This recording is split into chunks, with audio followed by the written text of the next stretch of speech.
পবিত্র কোরআনুল কারীম সূরা নাম্বার 5 সূরা আল মাইদা আয়াত নাম্বার 56 আমি আপনার সামনে তেলাওয়াত করেছি। তাছাড়াও পবিত্র কোরআনুল কারীম সূরা নাম্বার 6 সূরা আল আনআম, এটা বন্ধ হয়ে গেল যে, সূরা আল আনআম আয়াত নাম্বার 162 আমি আপনার সামনে তেলাওয়াত করেছি। মহানবী জনাবে রাসূল আকরাম যারা বলুন সাল্লাল্লাহু আলাইহি ওয়াসাল্লামের অমীয় বাণী হাদিসের বর্ণনাকারী হযরত আবু হুরায়রা, হাদিস নাম্বার 3383।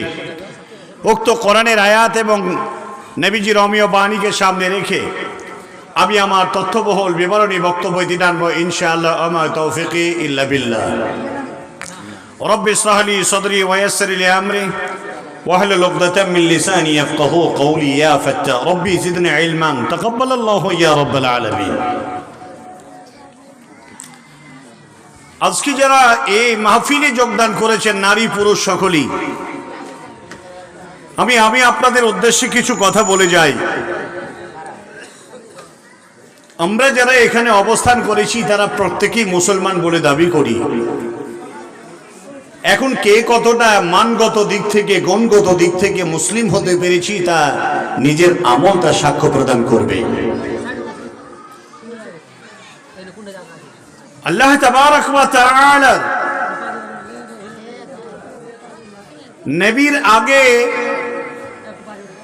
আখেরি পয়গম্বর হযরত মুহাম্মদ রাসূলুল্লাহ যারা বলেন সাল্লাল্লাহু আলাইহি ওয়াসাল্লাম, যখনই নবীজির নাম নেওয়া হবে একটা ব্যক্তিও নবীজির নামে সাল্লাল্লাহু আলাইহি সাল্লাম বলতে দ্বিধাবোধ করবেন না। যদি কেউ না বলেন তো লানাতুল্লাহিল মালায়েকা লানাতুল্লাহি আলাইহি, আপনার উপরে আল্লাহর এবং আল্লাহর ফেরেশতাদের লানতের বদদোয়া হবে। অন্ততপক্ষে এই বদদোয়া থেকে আপনি বাঁচার জন্য আপনাকে খুব গুরুত্ব মনে করে আপনাকে নবীজির নামে দরুদ পাঠ করতে হবে। এটা কমে